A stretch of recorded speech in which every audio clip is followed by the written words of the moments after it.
Այսօրվա մեր խոսքի քարոզչությունը այսպիսի մի պարզ օրինակից պետք է սկսենք, պարզ ու կփորձենք այդ պարզ օրինակը տեսնել, թե ինչպեսով է խոսում ու արձագանքում այսօր իմ ու քո կյանքի եւ մեր ողջ հայ ազգի համար։ Օրինակ հետևյալումն է, փոքրիկ տղա երեխան ոգևորված տուն է ներս մտնում եւ սկսում է այդ օրվա պատահածի մասին հորը արագ պատմել, թե ինչ է պատահել իր հետ։ Եվ նրա հայրը ասում է հանգստացիր եւ քո եղածը, պատմածը ավելի դանդաղ պատմիր, որպեսզի ամբողջովին հասկանամ, թե ինչ է քո ասելիքը։ Եվ փոքրիկ տղան հետևյալն է պատասխանում. I am not talking too fast. Ես արագ չեմ խոսում. You are just listening too slow. Դու ընդամենը շատ դանդաղ ես լսում։ Եվ այսօր այս պարզագույն օրինակը ուզում եմ արտացոլել մեր ողջ հայ ազգի այն ինչ որ կատարվում է մի ամբողջ շաբաթ։ Մենք փոքրիկ երեխայի նման որպես մի փոքրիկ ազգ աղաղակում ենք ու կանչում ենք, թե ինչ է կատարվում մեր երկրում։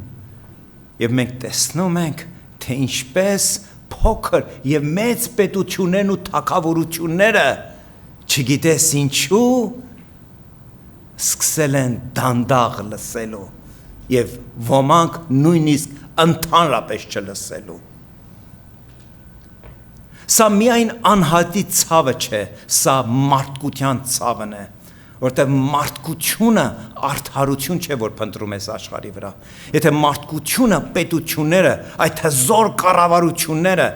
որ տեղին անտեղին բառեր են շռայլում, այսօր իրականության մեջ կարող են արդարություն իրականացնել, բայց ամեն կերպ արդարությունը թողած ու շրջանցած քաղաքականություն են խոսում։ Քաղաքականությունը ոչ այլ ինչ է, եթե ոչ սրիկայություն, դատարկություն, ստախոսություն։ Եվ մենք ամեն մեկս տեսել ենք եւ այս երկրում եւ ամեն ուր։ Այսօր զինվոր եւ հասարակ քաղաքացի է զոհվում։ Եվ բոլորը դեռ սպասում են եւ չգիտես ինչու դանդաղ են լսում, դանդաղ են իրականացնում այդ բոլորը։ Գիտեք, ուղիղ սրանից 105 տարի առաջ 1915 թվին Էնվերը Թալյաթը եւ Ջամալ Փաշաները նույնը իրականացրեցին եւ նույնը ամբողջովին պատմությունը նույնությամբ կրկնվում է։ Մի ամբողջ հայ ազգ էին կոտորում, կազմակերպված եւ այն օրվա, ինչպես այսօրվա թագավորությունները, պետություններն ու կառավարությունները դանդաղ կամ ընդհանրապես չէին լսում, երես էին դարձրել։ Եվ զարմանալի չէր, որ Թուրքիայում հայ որդի ընտրված իր կուսակցության, դեմոկրատական կուսակցության կողմից իրենց թուրքական մեջլիսի անդամը, իրենց ազգային ժողով մեջլեսը կոչվում, Կարոփալյանը այս վերջերս հետևյալը իրենց ասեց, որ դուք ամեն կերպ ձգտում եք Եվրոպայի մաս կազմեք, բայց թույլ տվեք մեկ բան ասեմ ձեզի։ Այսօր եթե Թուրքիայով ասմապտատեք, լեցուն քաղաքներ, փողոցներ, վայրեր, դպրոցներ, տարածքներ կտեսնեք Թալյաթի անունով։ Ասում դա նույնն է, որ Գերմանիա գնաս ու Գերմանիայում հանդիպես փողոցներ, քաղաքներ Հիտլերի անունով, Գեբելզի անունով, Հիմլերի անունով, Գյոբենգի անունով, նրանք որ միլիոնավոր մարդիկ սպանեցին, այդպիսի բան չկա։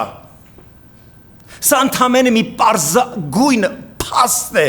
որ ես ու դու ողջ մարդկությունը հասկանան եւ իրենց մեջլիսին էր հասկացնում, որ այսպիսի ազգ եք դու, առանց նկարագրի։ Ես ամանչում եմ նույնիսկ բարոյական բառը օգտագործեմ, նրանց համար ոչ մի չափանիշ չկա։ Մեկ ուրիշ փաստ բերեմ ձեզ համար, որ վստահ եմ բոլորը տեսել եք, գիտեք, ցավացիք, արցունք թափեցիք։ Սրանից ընդամենը մի քանի տարի առաջ էր, երբ Հունգարիայում կազմակերպվեց Արևելյան Եվրոպայի տարածքում բոլոր սպաների մեկտեղ գալը եւ փորձի փոխանակումը եւ գիշեք թե գիշեր ինչ տեղի ունեցավ ադրբեջանցի սպանը ելավ ու կացինով կացնահարեց հայ սպային ու սպանեց եւ առանց ամանչելու Հունգարիայի պետությունը ոչ թե նրան դատապարտեց որպես մարդասպանի, այլ ընդամենը ձևական 2 տարի բանդարկություն տալուց հետո նրան փոխանցեց ու տվեց Ադրբեջանին, որպեսզի իր պատիժը շարունակի կրել Ադրբեջանում եւ Ալիևը նրան ընդունեց ամբողջ ազգին ոտքի անելով, որպես ազգի հերոսի կոչում տվեց նա ազգի հերոս կոչվեց, որովհետև մարդասպան էր մենք այսպիսի մարդկանց հետ գործ ունենք նրանց համար մարդկային չափ ու չափանիշ չկա եթե այս նույն պատմությունը մեր ազգի հետ պատահած լիներ ես կամանչեի ես գետնի տակը կմտնեի բայց մենք հազարավոր տարիների աստվածապաշտության նկարագիրը ունենք մեր գեների մեջ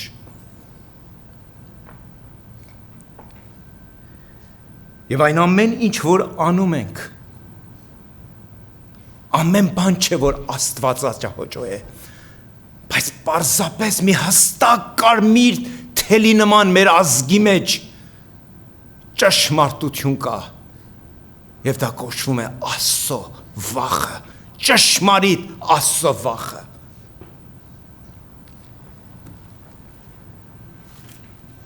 եթե քեզ հետ Աստծո խոսքը բերել ես համար պետք է ընթերցենք Հակոբոսի թղթից առաջի գլուխ 19-րդ համարը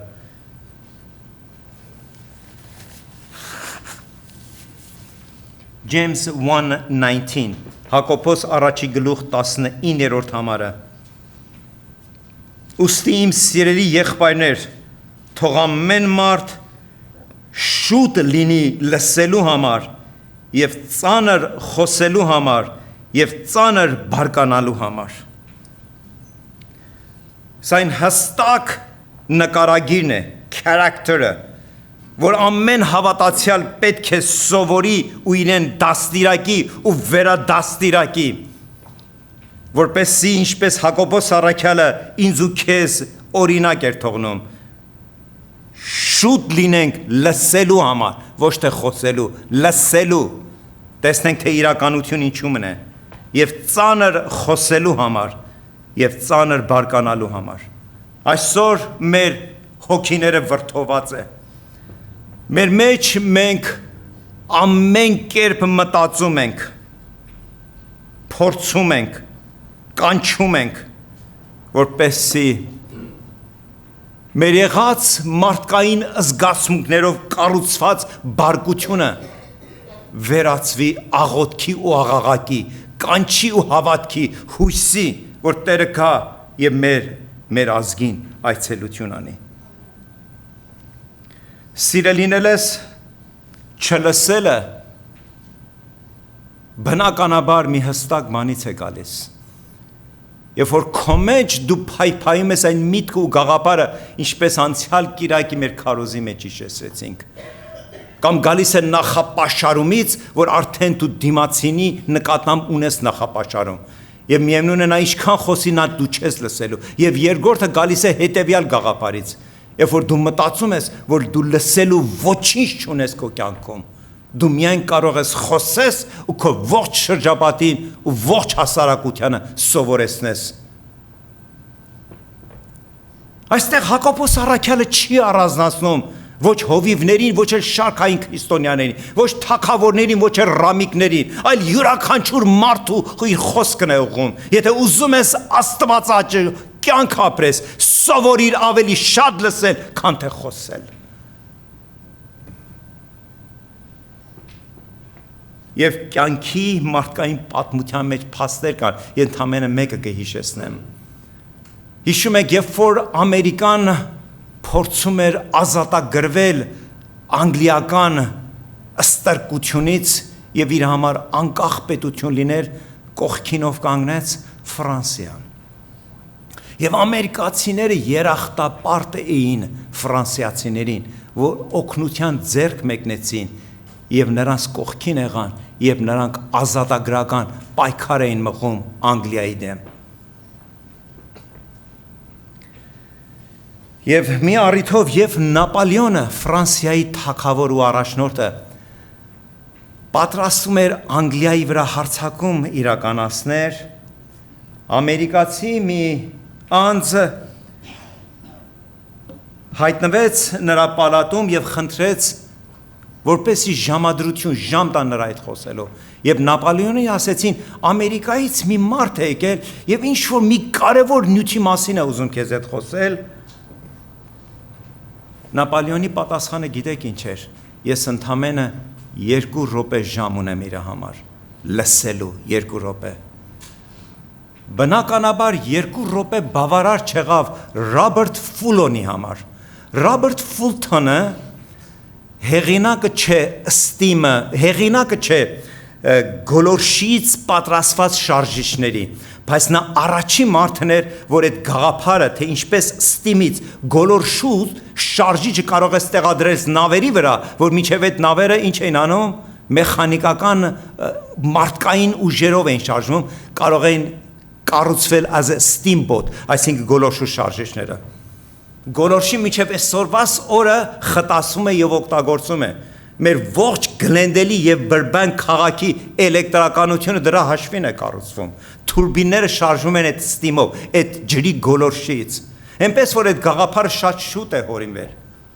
Բայց 2 րոպե բավարար չեղավ, որտեվ Նապոլեոնը այն մտքի մեջ էր, որ ոչ մեկի համար ժամ չունի, որտեվ մտածում էր, որ ինքը ամեն բան գիտի ու ամենակարող է, եւ այդպես էր պարտվեց, ոչ միայն այդ, այլ հետագա մի ամբողջ շարք պատերազմներ։ Նա տաղանդավոր մարդ էր, բայց այդ տաղանդը նրան չխոնարհեցրեց։ Գիտեք, ամեն բան չէ, որ մեզ տրված է, մենք պետք է վաստակենք, մենք պետք է խոնարհվենք, մենք պետք է ինքնակրթությամբ եւ ինքնաուսումանը մենք սովորենք եւ դա առաջի դասերից մեկն է, որ հակապոս առաքյալը մեզ հիշեցնում է, ինքդ քեզ դաստիարակիր մի քիչ ավելի լսելու, քան թե խոսելու։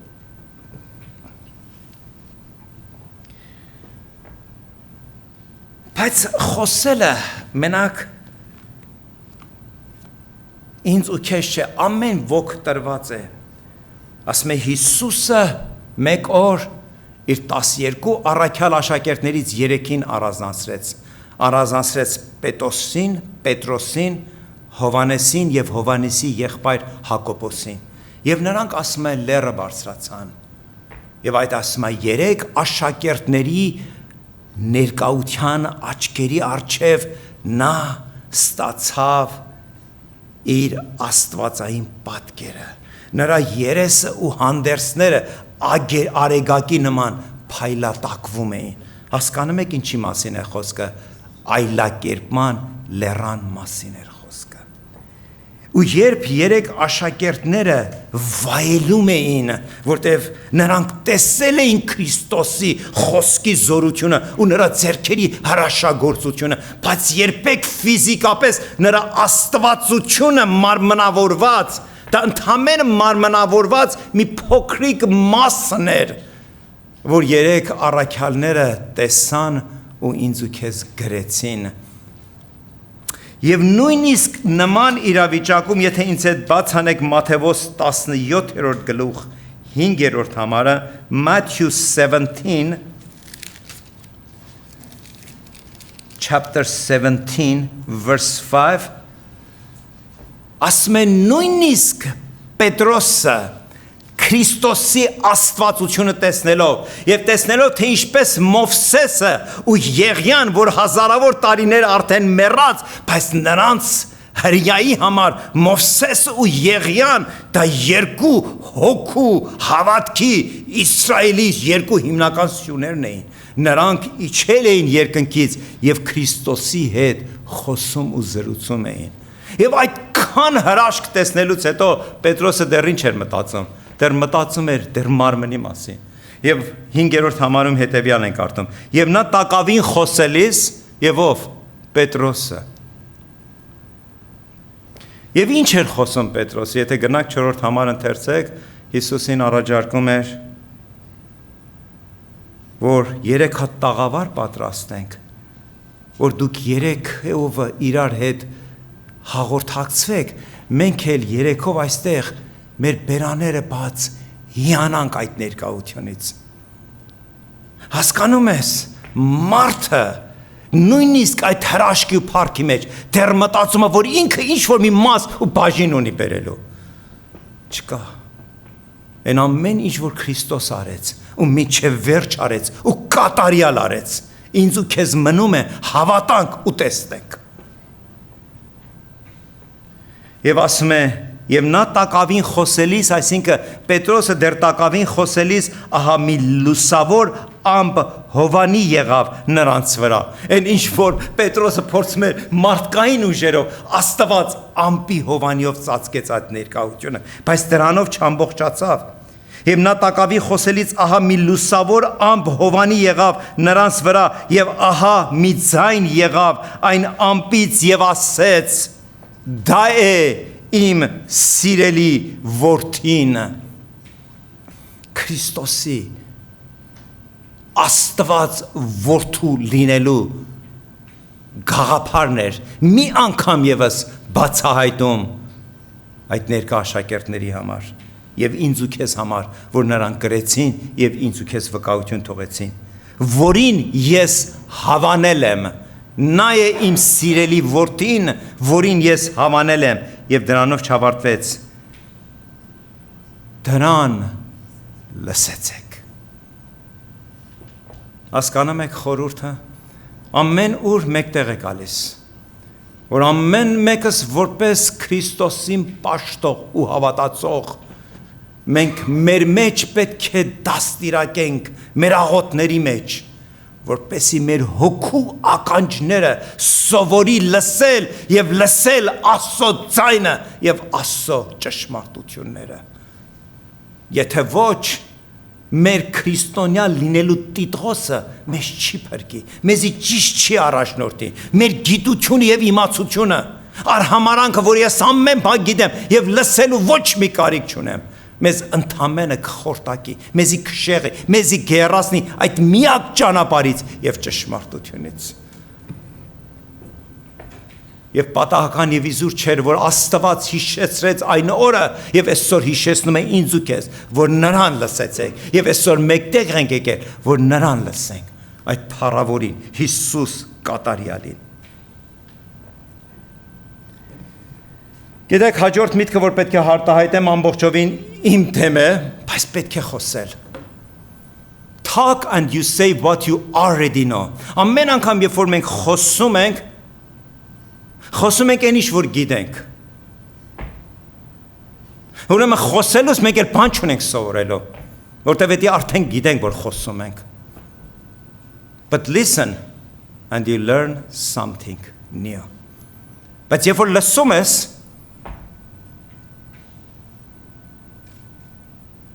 միշտ մի բան կա։ Միշտ մի բան կա ինձ ու քեզ համար սովորելու եւ հասկանալու եւ ընդունելու եւ Տիրոջը փառաբանելու։ Եվ այսօր Տերը երկնքից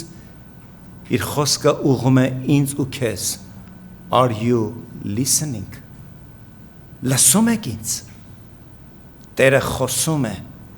ես ու դու լսում ենք նրան։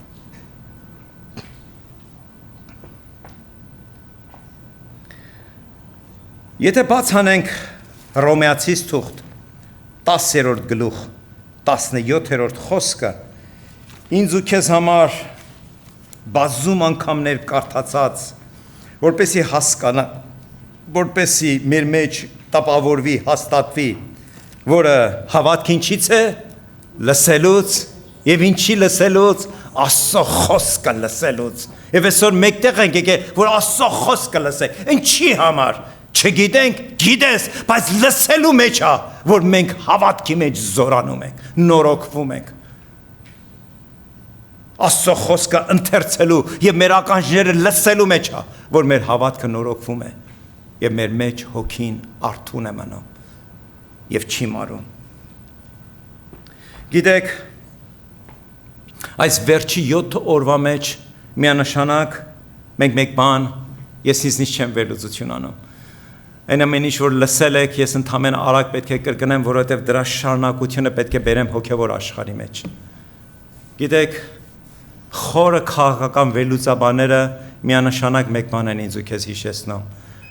որ Էրդոգան կոչվածի դարդ ու ցավը Ադրբեջանը չի։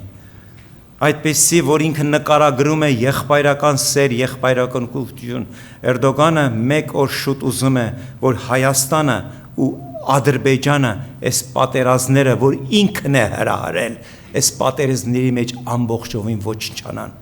Նրա հայացքը, նրա արունախու հայացքը դեպի ուր է ուղղված։ Բաքվի նավթի հանքերը։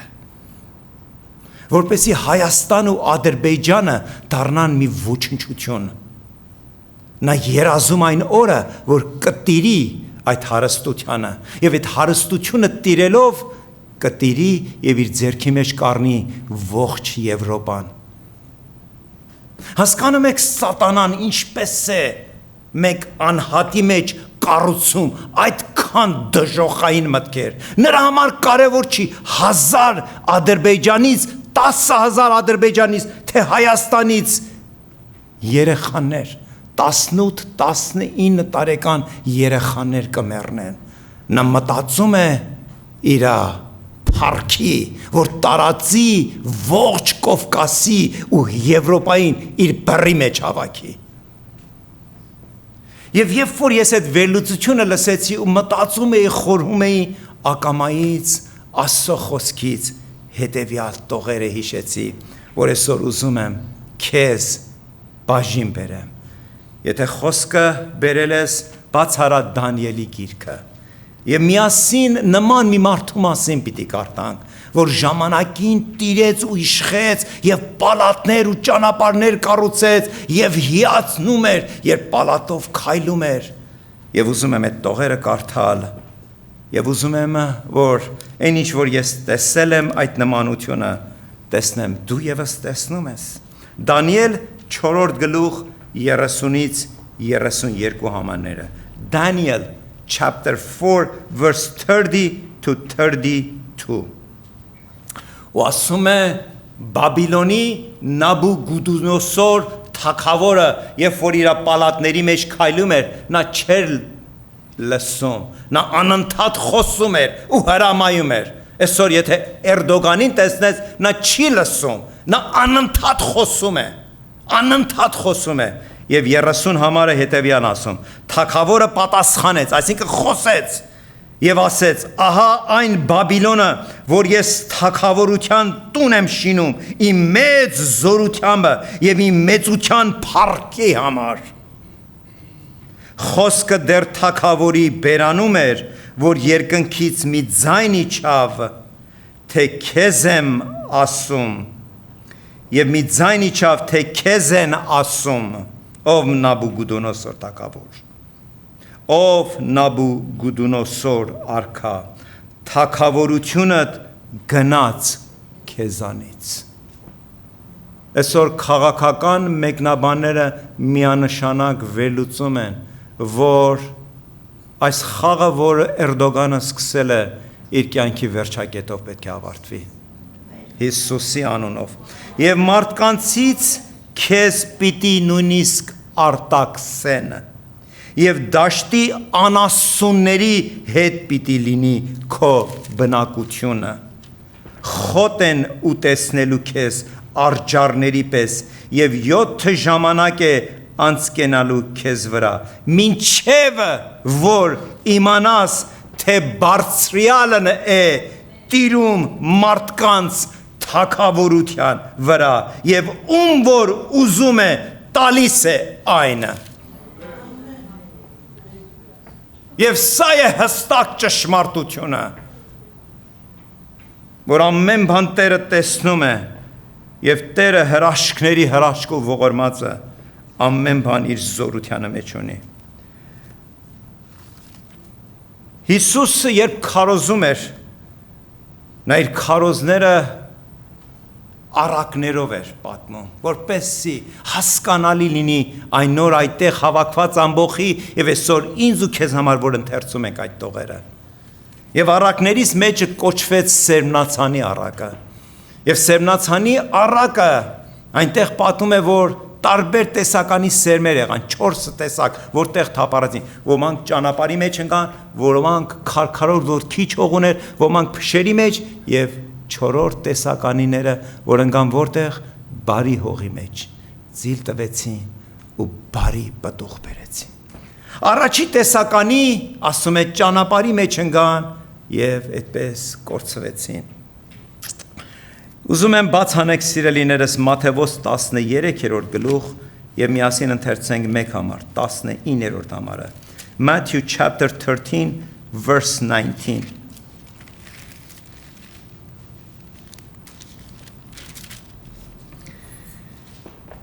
Եվ այն ամենից, որ արքայության խոսքը լսում էր, սա առաջին նկարագիրն էր, առաջի տեսականին է, որ ճանապարհի մեջ ընկան։ Այն ամենից, որ արքայության խոսքը լսում է եւ չէ իմանում, գալիս է չարը եւ հափշտակում է նրա սրտի մեջ սերմածը։ Սա է ճանապարհի մոտ սերմածը, ճանապարհի մոտ սերմածը։ Որ չի հասկանում, չի գնահատում, չի արժեքավորում, ինչը Աստծո ճշմարտությունը։ Սիրելիներս, այսօր մենք հստակորեն մեկ բան գիտենք։ Կյանքը շատ է առաջադիմել, մարդկությունը, գիտությունը եւ ամեն բան չի, որ դու կարող ես, որևէ մեկը չկա։ Աշխարհում այդպիսի անհատ, ամենայր տաղանդով չի կարող, չես կարող առանձնացնել, որ նա գիտի աշխարհի բոլոր գիտությունը։ Այդպես բան չկա։ Ես իմ ամբողջ կյանքը հաշիվ մեքենաների ծրագրով եմ եղել։ Բայց այսօր հստակորեն առանց ամանչելու կասեմ, այնքան է զարգացել այդ բնակավարը, որ լեցում, ըսկի 1% ես չգիտեմ։ Եվ չեմ էլ պատրաստվում, որովհետև արդեն ես իմ կյանքի անելիք այդ բնակավարում համար եթե արել եմ։ Ասելիքս ինչ է, ամեն բան չէ, որ մենք հասկանալով կարող ենք առաջադիմել։ Բայց բաներ կա, որ չհասկանալով կարող ենք մի ամբողջ հավիտենականության կորուստով պատասխան տանք դրա համար։ Եվ դրա մասին էր խոսում Քրիստոսը։ Ուզում եմ մի օրինակ բերեմ։ Երկրորդ համաշխարհային պատերազմը Ամերիկան եւս իր մասնակցությունը բաժին ունեցավ սկսած 43-ից մինչև 45-ը։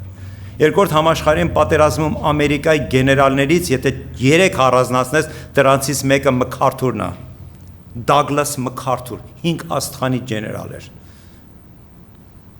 Նա յուրահատուկ տաղանդ ուներ ռազմական բնակավարում։ Նա իր կյանքից երիտասարդ տարիներից հետևյալն է պատմում։ Ասում է, երբ որ ես West Point-ը Ամերիկայի ամենահռչակավոր ու ճանաչված ռազմական դպրոցներից մեկն է, որտեղ դու սպա ես դառնում։ Ասում է, շատ էի ուզում, որ առաջադիմեր։ Եվ մի օր պրոֆեսորը մեզի ծանոթացրեց Էյնշտեյնի հարաբերակցության տեսության հետ, Theory of Relativity, ասում է, պատմեց եւ ես ու վստահ եմ, որ ամբողջ դասանը ոչինչ չհասկացավ, բայց որովհետեւ ես ուզում եմ, որ լավագույն գնահատականներ ստանա, գնացի տուն, ասում է, տար առ տար ու բար առ բար բոլորը անգիր արեցի։ Անցավ հաջորդ օրը եւ պրոֆեսորը կանչեց ինձ, ասես Mr. MacArthur, արի եւ պատասխան տուր։ Եվ MacArthur-ը Douglas MacArthur ասում է, այն ամեն ինչ որ անգիր է արել, բար առ բար արտասանեցի։ Վերջում ասում է պրոֆեսորը նայեց ինձ եւ հարցրեց. Do you understand this theory? Ասում է դու այս տեսությունը, որ բար առ բար ասեցիր, հասկանում ես։ Ասում էր մի քիչ վատ էր իրավիճակը, բայց ես չէի էլ ուզում, որ անազնիվ գտնվելու։ Իմ մեջ համարձակություն կտա պատասխանելու, but I did not hesitate in replying. No, sir. Ոչինչ չեմ հասկանում այս տեսությունից։ Ու իս զարմանք իր հիշողության մեջ գրել է։ Ասում է պրոֆեսորը նայեց իմ աշկերի մեջ ու ասեց. երիտասարդ, ես էլ չեմ հասկանում։ Այսօր գիտության մեջ Այնքան են խորացել քվանտային մեխանիկա, քիմիայի մեջ, ֆիզիկայի մեջ։ Գիտես, մեզ չի տրված, որ աշխարհի գիտության մեջ զարգանանք։ Հրաշալի է, որ ինչ-որ մի բնակավարում առաջադում ենք մենք, մեր երեխաները, եւ դա դառնում է մեր օրվա աշխատանքի ապրուստի հայթայթումը։ Բայց մեկ բան կա, որ իս զարմանքս ինձ ու քեզ եւ ողջ մարդկությանը, որ ես ու դու իրավունք չունենք չհասկանալու։ Եվ դա հավատքի խոսքերն է, որ ասում է չհասկացան եւ սատանան պարապ չէր եւ նրանց սրտից ու մտքից ամբողջովին դուրս անեց Աստծո խոսքի ճշմարտությունը։ Սիրելիներ, 74 թվին Հայաստանում, երբ որ ես հավատքի եկա, ընդամենը 17-18 տարեկան երիտասարդ էի։ Եվ այն ժամանակ այդքան մեծ թիվ չէր կազմում։ Փառք եմ ասում, ամեն մեկ թվի վրա, որ աճում է ամեն օր, ոչ միայն Հայաստանում, այլ ողջ երկրագնդի վրա, ամեն Քրիստոսին հավատացողներին։ Այնտեղ ես հանդիպեցի մեծահասակներ, քույրիկներ ու պապիկների, տատիկների ու պապիկների, որոնք կյանքի բերումով այդպես էլ կրթություն չէին ստացել, այբուբենը նույնիսկ չգիտեին, բայց երբ որ նրանց այդ հավատքի մասին էր խոսում, բերանը բաց էր մնում։ Նրանք սպասում են, թե երբ նրանց երեխաները թորնիկներ ժամ կունենան, որ նրանց համար Աստված աշնչից կընթերցեն։ Բայց երբ որ խոսում էիր, նրանց միտքը ու հոգին Աստծո փառքի մասին էր գովերգում։ Եվ այսօր նայիր գիտական աշխարհը, եւ դժբախտաբար ու սրտի ցավով Սատանան այն սուտ գաղափարը հրամցրեց մարդկությանը, որ այսօր ժամանակակից լինելու համար պետք է հրաժարվես Աստծո ճշմարտությունից, որպեսզի ժամանակակից երևաս։ Այսօր համալսարաններում ու քոլեջներում դասախոսների, այսօր գիտական աշխարհում, գիտության բնակավարում 70-ից 80%-ը հրաժարվում է այն պարզ ու հստակ Աստծո ճշմարտությունից, որ այդ քույրը ու այդ եղբայրը թեկուզ կյանքի բերումով անգրագետ է մեծացել, բայց ընդունի ու ճանաչի եւ հասկանա իր ներկան ու ամբողջ հավիտենականությունը Տիրոջ մեջ։ Սա է տարբերությունը։ Ամեն բան հասկանալ մեզ չի տրվել, բայց մեկ հստակ Աստծո ճշմարտությունը ես ու դու իրավունք չունենք չհասկանանք։ Չհասկանալը մենք կհայտնվենք այն սերմերին, որ ճանապարհի եզրերին ընկավ ու անիմաստ էր, ու սատանան եկավ ու եղածն էլ տարավ նրանց միջից։ Ես ու դու հստակ մեկ բան գիտենք, հասկանալուց հետո մեր հոգին, մեր սիրտն է, որ նրանով բաբախում է, նրանով ապրում ենք, նրանով շնչում ենք, նրանով կանք ու մնում ենք, այդ Հիսուսի զորավոր անունով։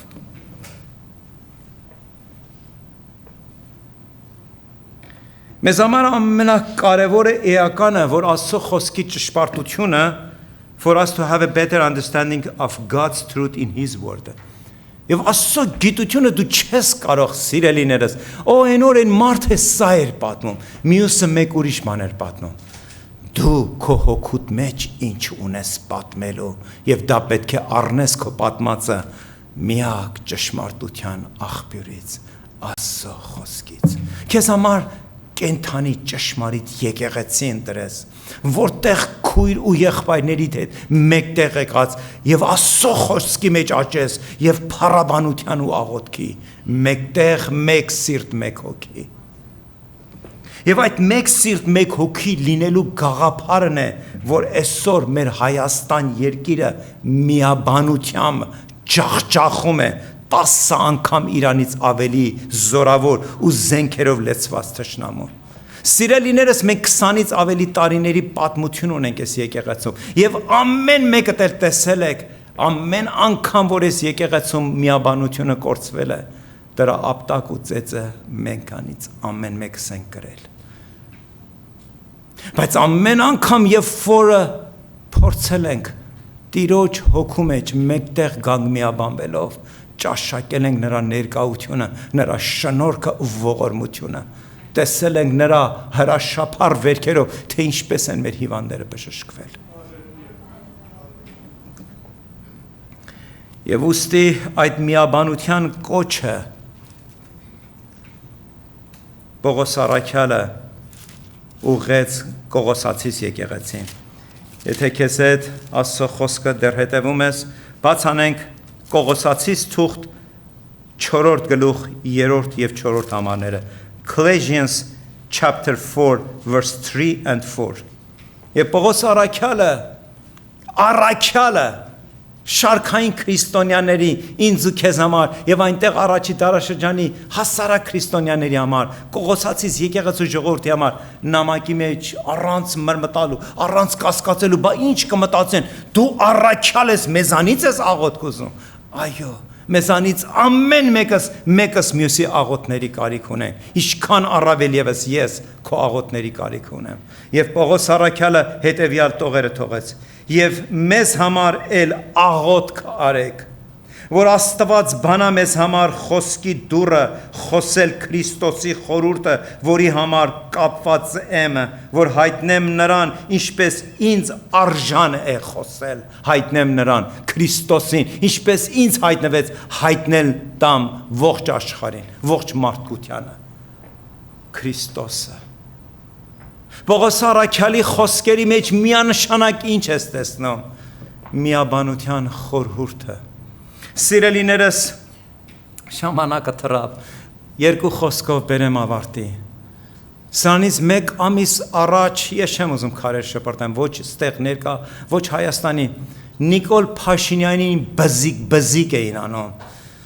Ասում են, թե ուր է, ինչ է, ոնց ես անում, ժողովուրդը համարյա թե սոված է։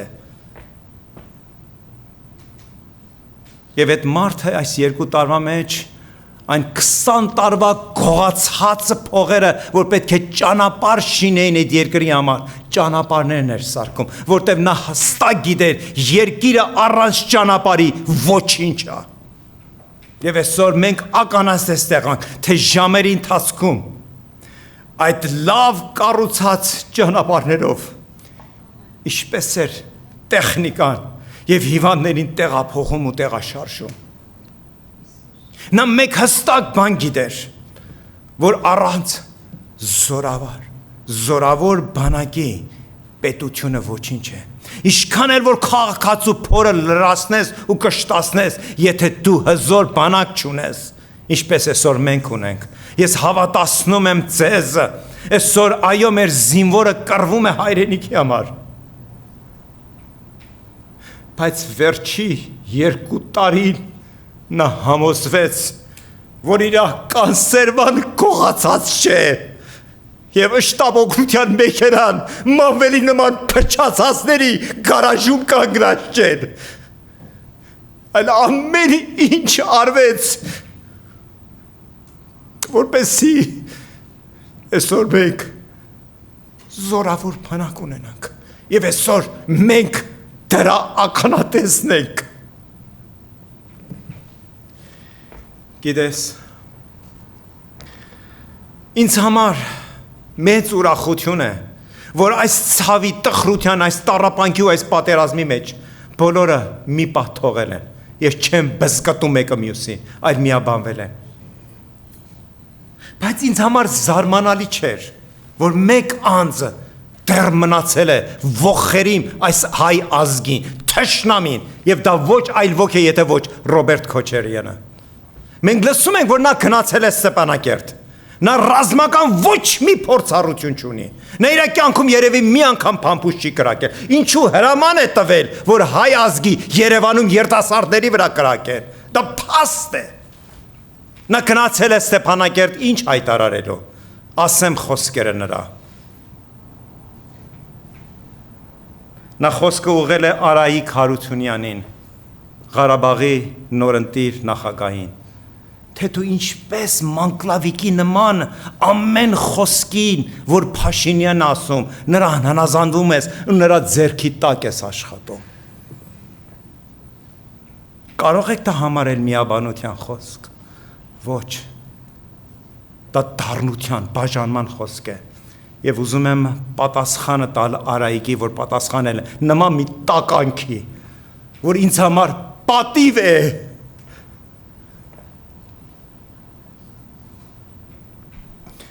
Նիկոլ Փաշինյանի ձեռքի տակ աշխատել։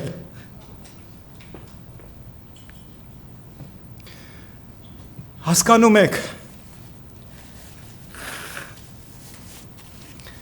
սրանից 2 շաբաթ առաջ մի բարձրաստիճան սպայի ձերբակալեցին, հայ սպայի, որ մեր հայկական բոլոր գաղտնիքները ծախել էր թուրքերին եւ ամեն անգամ գնացել էր Թիֆլիս հանդիպելու։ Մենք չգիտենք թե ինչքան է ծախել։ Բայց ես այդ սպայի եւ Ռոբերտ Քոչյանի ոչ մի տարբերություն չեմ տեսնում։ Նա 8 տարի մեր երկիրը ծախեց բարիս բուն իմաստով։ Եթե նրան պետք է մահապատիժ ենթարկեն, սա ոչինչով չի տարբերվում նրանից։ Եվ նույնիսկ մինչև այսօրվա օրը նա չի չադարում իր թույնը թափելու այս ազգի վրա։ Եվ վերջը իր անամոթ հարց, այսպես կոչված Սիրուշոն զարմացնում է հայ ժողովրդին, մտածում է, որ ինքը ոչխար է, ուրեմն ժողովուրդներ են ոչխար։ Տեսեք ամուսինս Ստեփանակերտ է գնացել է Ստեփանակերտ ինչ անելու։ Մենք առավոտից գիշեր տեսնում ենք նրանք, որոնք գնում են Ստեփանակերտը պաշտպանվելու, նրանք ինձ գլուխը չեն առնում, գնան 5 աստղանի հյուրանոցում հանգստանան ու կանչեն ու համոզեցնեն, որ նրանք Ստեփան։ Այսօր լեցուն մարդիկ իրենց հաճույքի, իրենց հետաքրքրության համար Ստեփանակերտ են գնացել։ Եվ իմիջիալոց նրանք օգուտ չեն, նրանք գլխացավանք են։ Եվ դրանցից մեկը իր տղան է։ Եթե նա ուզում էր կռվել հայ ազգի համար, նա Երևանում պետք է շարք կանգներ, անդամագրվեր ինչ-որ մի զորահավաքի, նրան զինվորի զգեստ հագցնեին։ Այդ ժամանակ Սիրուշոյի նման ոչխարը կարող էր ինձ համոզել, որ իր ամուսինը հայ ազգի համար է կռվում։ Ցավ է, որ իրենց ոչխար վիճակով ուզում են մի ամբողջ ժողովուրդ ոչխարի դրության մեջ տնելու։ Բայց այդպիսի բան չկա։ Ոչ Ռոբերտը, ոչ էլ իր տղաները, նրանք չեն պատրաստվում։ Նրանք պատրաստվում են, որ իրենց հոր գողացած միլիոնները ու բիլիոնները դեռ զվարճության մեջ ապրեն։ Կարդում եք, լսում եք օգնությունների մասին, որևէ մի տող, մի բառ, մի հնչյուն լսել եք Ռոբերտի տված օգնության մասին։ 4 բիլիոն հարստություն ունի այդ մարդը, 4 բիլիոն, 4 միլիարդ, եւ նրա համար 1 միլիոն տալը ոչինչ է։ Դա նույնն է, որ ինձ ու քեզ համար $10 նվիրատվություն բերենք։ Եվ մենք պատրաստվում ենք բերելու, եւ բերելու ենք, եւ աղոթելու ենք, եւ կանչելու ենք։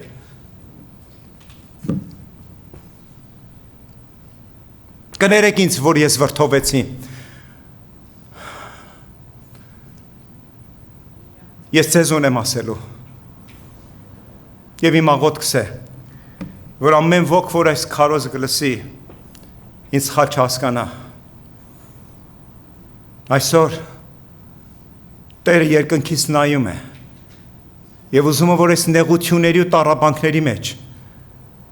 մեզ ազգովին մեկ տեսնի, մեկ Քրիստոսի մեջ։